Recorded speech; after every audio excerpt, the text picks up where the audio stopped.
कि 18 तारीख भीतर ही मिल 4,57,000 नुआ सुभद्रा को मिल।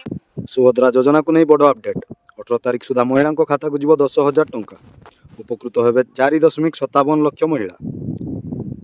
तो नहीं कौन रही संपूर्ण अपडेट टी आसतु जाना पूर्व जदि आप चैनल को नुआ देखुं ताले आम चैनल को एवं सब्सक्राइब करूँ एमती नुआ नुआ इनफॉर्मेटिव वीडियो देखापी।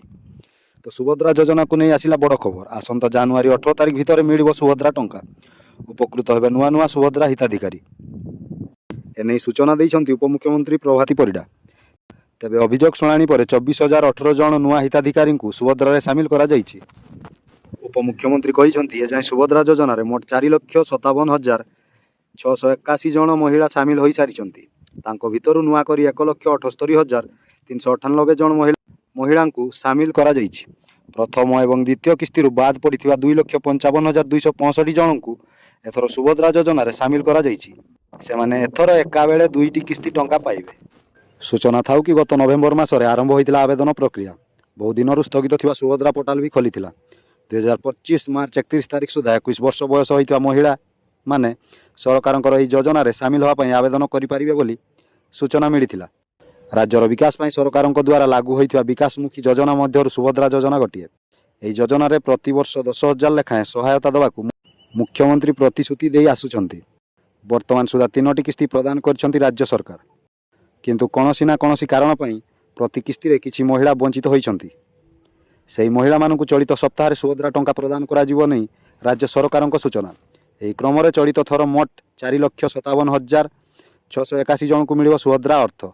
एही तालिका रे प्रथम करी सुभद्रा रे सामिल होइतबा 1,78,000 हिताधिकारी और आवेदन करी वंचित होइतबा प्राय 2,80,000 हिताधिकारी सामिल अछंती। नुआ पंजीकरण करिथिबा 1,78,398 जन को सामिल करा जाइथिबारु सेमाने पाइबे प्रथम किस्ती अर्थ। तृतीय किस्ती पाइथिले भी टेक्निकाल समस्या पई प्रथम द्वितीय किस्ती बाद पड़िथिबा 2,55,265 जन को सामिल करा जाइछि। सेमानकु एका संगरे दुईटी किस्ती मिलिबो। सेही परि अभियोग शुणाणी रे 24,018 जन हिताधिकारी को सुभद्रा रे सामिल करा जाइछि। मोट 250 कोटी टंकार सहायता राशि खाता को जीवो। तेज सबुठारु प्रथमे आपण माने निजर स्टाटस चेक करिवे। स्टाटस चेक कले आपण माने देखि परिबे आपनकर आवेदन अंडर प्रोसेस रे अछि कि अप्रूव होइछि किंबा कोनोसी कारण आपनको एप्लिकेशन रिजेक्ट करा जाइछि। तो स्टाटस केमिति चेक करिवे ता पई वीडियो डिस्क्रिप्शन बॉक्स एवं आई बटन रे क्लिक करी आपण देखि परिबे। जदि आपनकर एप्लिकेशन रिजेक्ट होइछि तबे आपनको टंका मिलि परिबो नै, किंतु जे मानकर अप्रूव अछि किंबा अंडर प्रोसेस अछि सेमानकु सहजरे टंका मिलि जिवो। जदि प्रकृत रे आपण योग्य अटंती तबे आपनकर टंका केही अटकाई परिबे नै। आपण आराम रे टंका पाइबे एवं जेते किस्ती टंका आपनकर अटकी थिबो से समस्त टंका आपनको मिलि जिवो। किंतु जो महिला माने ऑलरेडी प्रथम किस्ती टंका पाई सारछंती, द्वितीय किस्ती टंका पाई सारछंती एवं तृतीय किस्ती टंका मध्य पाई सारिछंती सेमाने 18 तारीख रविवार दिन टंका पाइबे नै।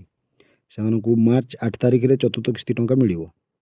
तो स्टाटस अनुसार आपण जानि परिबे जे आपनकर टंका मिलिवो कि नै एवं जे समय रे टंका दिया जिवो से समय रे आमे आपनको आगामी वीडियो रे अपडेट करि दउ। तो जदि वीडियो भल लगे वीडियो गोटे लाइक और आम चैनल को नुआ कर चैनल को सब्सक्राइब करंतु। जय जगन्नाथ।